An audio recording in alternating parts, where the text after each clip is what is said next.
और चलिए अब खबरों को जानते हैं विस्तार से। बड़ी खबर पश्चिम सिंहभूम से, जहां पर पुलिस की कार्रवाई से नक्सली जो है वो बौखलाए हुए हैं और ऐसे में नक्सलियों ने अपने खत्म होते संगठन को बचाने के लिए नए पैतरे शुरू कर दिए हैं अपनाने।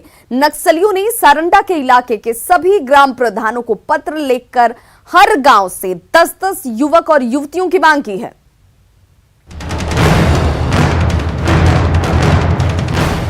पश्चिम सिंहभूम के सारंडा का इलाका अति नक्सल प्रभावित माना जाता है, लेकिन हाल के दिनों में सुरक्षा बलों की कार्रवाई से नक्सलियों के पांव उखड़ने लगे हैं।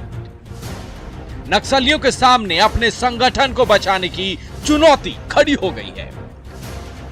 ऐसे में पुलिसिया कार्रवाई से बौखलाए नक्सलियों ने संगठन को बचाने के लिए नया पैतरा अपनाया है। नक्सलियों ने सारंडा इलाके के सभी ग्राम प्रधान, मुंडा और डाकुआ को चिट्ठी लिखी है और हर एक गांव से 10 युवक युवती की मांग की है ताकि वे इन्हें अपने दस्ते में शामिल करा सके। इतना ही नहीं, चिट्ठी में नक्सलियों ने विशेष ग्राम सभा बुलाकर ग्रामीणों को पुलिस के खिलाफ भड़काने का फरमान दिया है। नक्सलियों ने ग्राम प्रधानों को धमकी दी है कि जिन गांव से युवक युवती नक्सली दस्ते में शामिल नहीं होंगे उस गांव को गंभीर परिणाम भुगतना होगा। पुलिस के जो अभियान है उन अभियानों को कम करने के लिए या उसको रोकने के लिए ये आसपास के गांव के अब जो मुंडा हैं या फिर जो डाकुआ हैं उन लोगों को भयग्रस्त कर रहे हैं, पार्टी में शामिल करने के लिए बाध्य कर रहे हैं गांव के लोगों को, नाबालिगों को। तो ये एक आतंकी कृत्य है, इसके लिए हम लोगों ने FIR दर्ज किया है। सारंडा के इलाके में हाल के दिनों में सुरक्षा बलों को कई बड़ी सफलता मिली है। मुठभेड़ में नक्सली मारे गए हैं, वहीं नक्सलियों की कई साजिश को नाकाम करते हुए केन बम बरामद किए गए हैं। ऐसे में दस्ते में कोई शामिल होना नहीं चाह रहा, जिससे नक्सलियों के पांव उखड़ने लगे हैं। इतना ही नहीं, शीर्ष नक्सली नेताओं को अपनी सुरक्षा पर खतरा नजर आ रहा है। यही वजह है कि नक्सली अब भोले भाले युवाओं को अपने दस्ते में शामिल कराना चाहते हैं।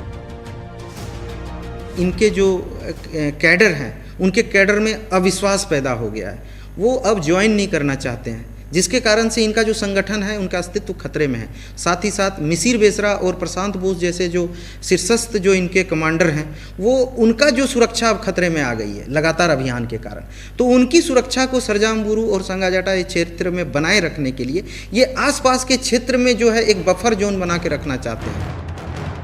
नक्सलियों की चिट्ठी सामने आने के बाद पुलिस ने टोंटो थाने में माओवादी के पोलित ब्यूरो के शीर्ष नेता प्रशांत बोस, मिसिर बेसरा, अनमोल, मोझू समेत कई नक्सलियों के खिलाफ मामला दर्ज किया है। वहीं अपने अभियान को और तेज करने का फैसला लिया है। उपेंद्र गुप्ता, न्यूज़ 18, चाईबासा। वहीं बड़ी खबर धनबाद से, जहां पर बेलगढ़िया टाउनशिप में धर्मांतरण का मुद्दा गर्माता जा रहा है। धर्मांतरण के खिलाफ प्रदर्शन करने पर सिंदरी के बीजेपी विधायक समेत 100 लोगों के खिलाफ इन्हें अज्ञात लोग मानते हुए प्राथमिकी दर्ज की गई है, जिसके बाद अब बेलगढ़िया में धारा 144 लगा दिया गया है। वहीं बीजेपी ने प्रशासन पर एक तरफा कार्रवाई करने का आरोप लगाया है। इसे लेकर बीजेपी सरकार और प्रशासन को घेरने की रणनीति बना रही है। दरअसल बेलगढ़िया टाउनशिप में रहने वाला एक परिवार, जिसने तमिलनाडु की मिशनरी संस्था से जुड़े एक शख्स को घर बनाने के लिए अपनी जमीन दी थी, लेकिन उस जमीन पर चर्च बना दिया गया। वहीं बेलगढ़िया टाउनशिप में कुछ लोगों का धर्म परिवर्तन कराने का भी आरोप है और इसी के खिलाफ बीजेपी विधायक समेत कई लोगों ने प्रदर्शन किया था, जिसके बाद बीजेपी विधायक पर FIR दर्ज किया गया है।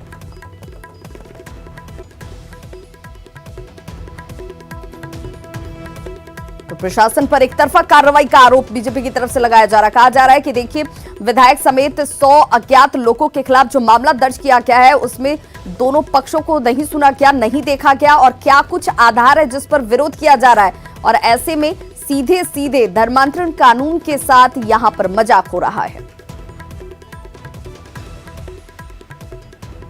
तो धनबाद में धर्मांतरण का मुद्दा गर्माता हुआ और बीजेपी ने इस पूरे मामले को लेकर के सरकार पर निशाना साधा। वहीं JMM ने इस पर पलटवार करते हुए कहा है कि बीजेपी उन्माद फैलाने का काम कर रही है। हमारी सरकार से मांग होगी कि धर्मांतरण कानून को सख्ती से लागू किया जाए और ऐसे तत्वों को चिन्हित किया जाए जो भय, लोभ, लालच और गरीब आदिवासियों का फायदा उठाकर धर्मांतर करने का काम कर रहे हैं। ये वर्तमान सरकार का समर्थन इन धर्मांतरण करने वाले लोगों को प्राप्त है तो मनोबल तो बढ़ेगा। ये सरकार यहाँ के हिंदुओं को कमजोर करना चाहती है। जो अल्पसंख्यक समाज से आने वाले तथाकथित लोग हैं उनको हर नाजायज काम में भी उनको समर्थन करने का काम कर रही है और इसीलिए धनबाद का बिलगड़िया में जो चीजें हुई है वो इसी का परिणाम है। ये लोग के पास कोई एजेंडा नहीं है। धार्मिक उन्माद फैलाओ, धार्मिक विभेद करो और अपना राजनीतिक रोटी सेको। बिलगड़िया में जो घटना हुई सभी पुलिस प्रशासन के संज्ञान में है और उस पर कानून अपना काम करेगा, लेकिन किसी को निशाना बनाना राजनीतिक स्वार्थ के लिए ये बिल्कुल गलत है। सीएजी ने अपनी रिपोर्ट में रिम्स के डेंटल इंस्टीट्यूट में बड़े स्तर पर वित्तीय गड़बड़ी की बात कही है। दरअसल 2018 में बने डेंटल इंस्टीट्यूट के लिए 2 लाख रुपए के टेंडर चेयर को 14 लाख में तो 35 लाख के डेंटल वैन को 1.47 करोड़ में खरीदा गया था। पर सीएजी ने सवाल इस पर खड़े किए। अब इस खरीद को लेकर के सीएजी के रिपोर्ट पर निदेशक ने कहा है कि नियमानुसार कार्रवाई होगी। घोटाले को लेकर संवाददाता उपेंद्र ने क्या कुछ कहा है, सुनिए। सीएजी ने अपनी रिपोर्ट में सूबे के सबसे बड़े अस्पताल रिम्स के डेंटल इंस्टीट्यूट में की गई खरीदारी में बड़े घोटाले का खुलासा किया है। 2018 में की गई इस खरीदारी में सीएजी की रिपोर्ट में बताया गया है कि किस तरह से 2 लाख के डेंटल चेयर को 14 लाख में खरीदा गया, जबकि 35 से 40 लाख रुपए के डेंटल वैन को 1.47 कह सकते लगभग 1.5 करोड़ में खरीदारी की गई। उस समय के तत्कालीन प्रभारी निदेशक के साथ साथ डेंटल इंस्टीट्यूट के प्राचार्य, रिम्स के अधीक्षक सहित कई लोग ऐसे हैं जिन्होंने अनदेखी की और कहीं न कहीं कह सकते हैं कि जो जिस तरह से खरीदारी करनी चाहिए थी, जो टेंडर प्रक्रिया होना चाहिए था या फिर जो L1 यानी कि सबसे कम कीमत पर संस्थान की खरीदारी होनी चाहिए थी, उसको नज़रअंदाज किया गया। रिम्स के निदेशक ने कहा है कि पूरे मामले की जाँच कराई जाएगी और कोई भी दोषी बख्शे नहीं जाएंगे। कैमरामैन अमित के साथ उपेंद्र, न्यूज़ 18 रांची। संयुक्त बिहार के समय स्थापित अनुदानित स्कूलों को फिर से अब मान्यता लेनी होगी। जैक ने इसे लेकर एक नोटिस जारी किया है और इससे स्कूल प्रबंधनों में खलबली मच गई है।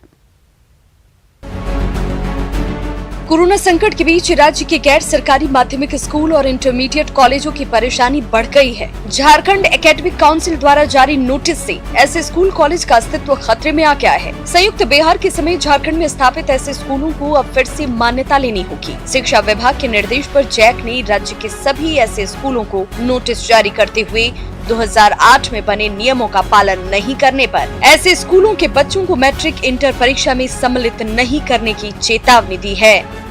अभी तो ये है कि अस्थायी प्रस्वीकृति के लिए वो आवेदन करें, फिर नहीं अगर करेंगे तो फिर सरकार का जैसा निर्देश होगा वैसा किया जाएगा।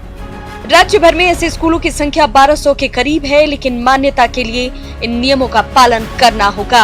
स्कूल के नाम पर 75 डिसमिल जमीन होनी चाहिए। स्कूलों में प्रशिक्षित यानी कि बीएड धारी शिक्षक होंगे। स्कूल का अपना भवन, खेल मैदान और लाइब्रेरी होना अनिवार्य है। इतना ही नहीं, सबसे खास प्रावधान स्कूल प्रबंधन को एफिडेविट देकर ये वादा करना होगा कि भविष्य में सरकार यदि टेक ओवर करती है तो उन्हें कोई आपत्ति नहीं होगी।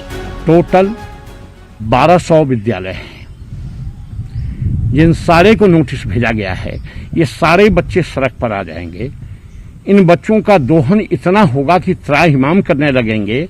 आधा से ज्यादा बच्चे तो पढ़ाई लिखाई छोड़कर घर में बैठ जाएंगे और लगभग 12 से 14 हजार शिक्षक प्रभावित। जैक के इस नए फरमान ने गैर सरकारी स्कूलों की मुश्किलों को बढ़ा दिया है। ऐसे में स्कूल प्रबंधन ने सरकार से नोटिस को वापस लेने का आग्रह किया है। भुवन किशोर झा, न्यूज़ 18 रांची।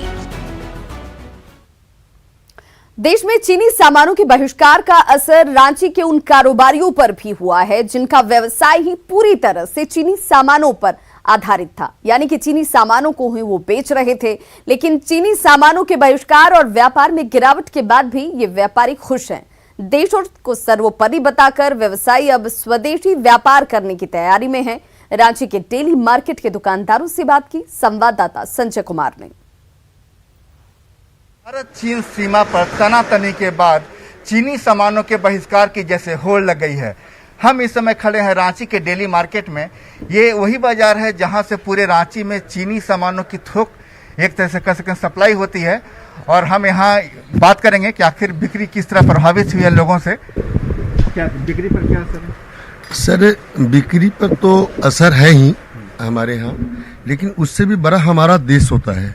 हम देश के लिए हैं सर, और बाजार के क्या है सर, हमारे आदरणीय मोदी जी जो कार्यक्रम चला रहे हैं चाइना विरोध का, एक बहुत अच्छी चीज है। अच्छी चीज लेके सर हमारा देश का पैसा हमारा देश में रहेगा। आप कह सकते हैं कि अपने जो बहिष्कार हो रहा है उससे जो उन्हें घाटा हो रहा है, हंसते हंसते घाटे को बर्दाश्त कर, मुस्कुरा रहे हैं, घाटे को बर्दाश्त कर रहे हैं, और राष्ट्रभक्ति हावी है यहाँ पर। हम बात करेंगे आप जो यहाँ सामान, किस तरह के सामान में खास करके बिक्री प्रभावित हुई है इलेक्ट्रॉनिक गुड्स में? सर, सबसे अधिक प्रॉब्लम अभी क्या है ना कि भी मोबाइल के रिलेटेड सारा चीज़ जो सामान है, पहला तो चीनी से कोई सामान आ भी नहीं रहा है, तो माल भी नहीं मिल रहा है, और कोई कस्टमर खरीदना भी नहीं चाह रहा। सब कोई कस्टमर बॉयकट कर रहा है। हम लोग को भी मतलब 20% मात्र सेल बच गया, 20%। हम लोग भी सर कुछ सोच रहे हैं कि कुछ और धंधा करें, मेड इन इंडिया में आए, मेड इन इंडिया में कुछ और बदलाव आए। हम लोग अपने धंधा बंद न करने चाह रहे। कितना दिन चाइना का काम करेंगे सर? कुछ ऐसा काम करे जो इंडिया को फायदा करे, अपने देश को फायदा करे। अपना देश जो सामान पैसा हम लोग आज चाइना को दे रहे हैं, चाइना दे के वो हम लोग को वार कर रहा है, आज उसका देने ही पैसा बंद कर दे। हम लोग अपना देश को आगे बढ़ाएं, अपना ही देश से अपना आगे बढ़ेगा तो और नाम होगा, इज्जत मिलेगा, सब चीज मिलेगा। तो घाटे पर कहीं कोई शिकन नहीं, मुनाफे की चिंता नहीं, बस राष्ट्रभक्ति हावी है और मेड इन इंडिया का नारा है। कैमरामैन मनोज के साथ संजय सिन्हा, न्यूज 18 रांची। जमशेदपुर के NH 33 स्थित एक निजी नर्सिंग होम की दबंगई से लोगों की परेशानी बढ़ गई है। दरअसल इस निजी नर्सिंग होम ने NH 33 के बगल के नाले को छाई गिराकर जाम कर दिया। अब नाला जाम होने से पानी NH पर साफ बहता हुआ नजर आ रहा है। तस्वीरें आपके सामने हैं। लोगों ने इसका विरोध किया है। घटनास्थल का जायजा लिया संवाददाता रंजीत कुमार ओझा ने। लॉ नागरिक जमशेदपुर के NH 33 पर है। यहाँ का एक नज़ारा आपको आज हम दिखाने का प्रयास करेंगे कि आप देख सकते हैं कि ये NH 33 है जो कि इधर झारखंड के राजधानी रांची और दूसरी ओर बंगाल की ओर जाती है। यह सड़क अभी देख सकते हैं कि किस तरह यह नाले में तब्दील हो चुकी है, क्योंकि जो नाला का पानी है उसे एक निजी नर्सिंग होम की ओर से आधा नाला को जाम करके उस पर छाई गिरा दिया गया है, जिससे कि यहाँ आम लोगों को काफ़ी परेशानियों का सामना करना पड़ रहा है। आज कुछ लोग आए हुए हैं नर्सिंग होम के सामने, अपना विरोध जता रहे हैं। इन लोगों से ही बात करेंगे और पूरी जानकारी लेंगे कि किस तरह की व्यवस्था है और क्यों इस तरह मनमानी, ये जो निजी नर्सिंग होम की मनमानी है उससे लोगों को कितना परेशानियों का सामना करना पड़ रहा है। आप सभी जानते हैं कि NH 33 जो पारडी से लेके बाली गुमाता के लोगों का चलना मुहाल है। जो उमा नर्सिंग होम है ये नीम में करेला डालने का काम कर दिया। जो कच्चा नाला बगल से गुजरता था उस नाले के ऊपर इन्होंने अपने पार्किंग बनाने के लिए छाई को डाल दिया, जिसका दुष्परिणाम ये हुआ कि नाले का पानी सीधा NH 33 में चला गया। पूरा NH 33 टूट गया, लोगों को चलना मुश्किल हो गया। मात्र 5 फीट में हाईवे चल रहा है कि ये लोग कैप्चर कर लिए हैं आधा सड़क को, नाला अपना बहा दिए रोड पर और छाई गिरा दिए हैं। रोड तो ऐसी जर्जर स्थिति थी, उसमें थोड़ा रोड बचा था उसको भी पानी से बहाने का कार्य कर रहे हैं कि दुर्घटना हो, आदमी उनके पेशेंट का भरमार हो जाए। यहाँ कोरोना से हम लोग लड़ रहे हैं और कल को दुर्घटना से लड़ना होगा। बिल्कुल सही कहा आपने। कहीं ना कहीं यह जो है अतिक्रमण जो है NH 33 को अतिक्रमण किया गया है, और साथ ही ये निजी अस्पताल जो है उसकी मनमानी साफ तौर पर देखी जा रही है, जिससे यहाँ के स्थानीय लोग भी काफ़ी आक्रोशित है। अब देखना यह है कि जिला प्रशासन कब तक इसको हटाने में सफल हो पाती है। न्यूज 18 के लिए जमशेदपुर से रंजीत कुमार ओझा। गुमला के पालकोट प्रखंड में आज भी कई गांव हैं जहां पर बिजली नहीं है।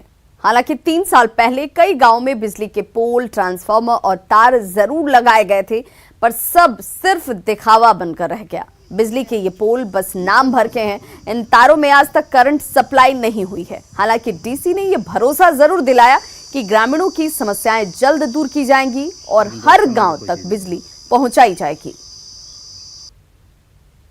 पोल गाड़ा गया है पर लाइन नहीं दिए हैं और आधा तरफ ये पोल गाड़ाया है, आधा तरफ छूटल है। हम लोग कितना दिन से सपना देख रहे हैं कब बिजली आएगा बोल के। जब पोल गड़ा गया तो ट्रांसफार्मर तो हम लोग सोच रहे थे कि अब तो हम लोग का गांव में भी बिजली आ जाएगा बोल के, पर अभी तक कुछ नहीं हुआ। ग्रामीण क्षेत्र में जो विद्युतीकरण का कार्य है वह पूर्व के समय से काफ़ी बृहद पैमाने पर चला, काफ़ी त्वरित गति से भी चला है। कुछ लॉकडाउन के कारण इसमें थोड़ा स्लो हुआ है, धीमा हुआ है, लेकिन अभी भी कार्य प्रारंभ हो गया। तो वहीं लोहरदगा में भी कमोबेश ऐसी ही स्थिति, जहां पर ग्रामीण इलाकों के लोगों को आज भी बिजली की समस्याओं से दो चार होना पड़ रहा है। सुकुमार गांव को ही देख लीजिए। इस साल जनवरी महीने में ही गांव के ट्रांसफार्मर चोरी हो गए।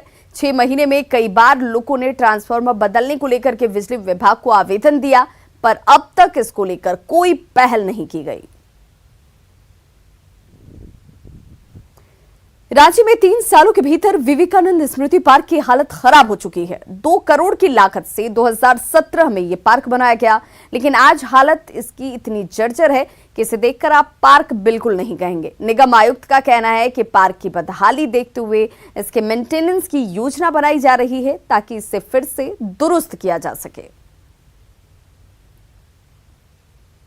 प्रॉब्लम क्या हुआ था कि शायद बनने के कुछ दिन बाद ही जो है असामाजिक तत्वों ने या जैसे भी जो कॉन्ट्रैक्टर था उनका कहना था कि कुछ दीवार टूट गई, जिसके कारण से उसको वो अच्छे से मेंटेन नहीं कर पाते हैं।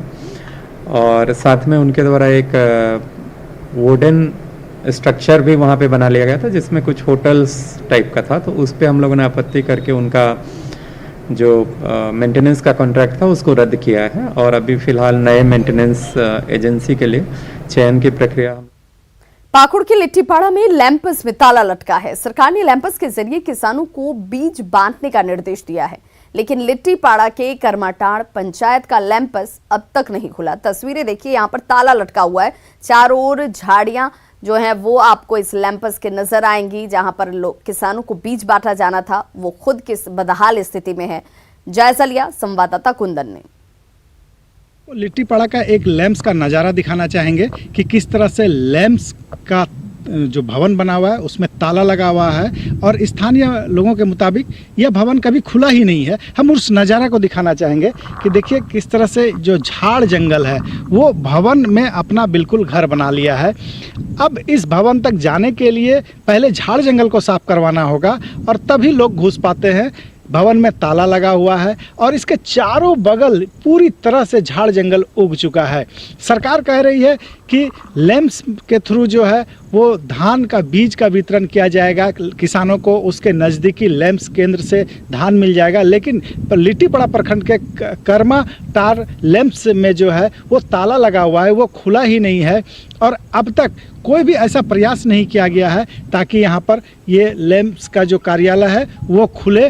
ये बिल्कुल बंद है और एक अपने आप में बहुत सारा चीज़ जो है ये बयां कर रही है ये भवन। और ये भवन को लेकर के स्थानीय लोगों ने कई बार प्रशासन से भी गुहार लगाई है कि यहाँ पर खोला जाए, यहाँ धान का बीज वितरण किया जाए, लेकिन अब तक सफलता नहीं मिल पाया है स्थानीय लोगों को। स्थानीय लोग डिमांड कर रहे हैं कि जल्द से जल्द इस भवन को खोला जाए, जो लैंप्स कार्यालय वो चलाया जाए ताकि स्थानीय लोगों को लाभ मिल सके।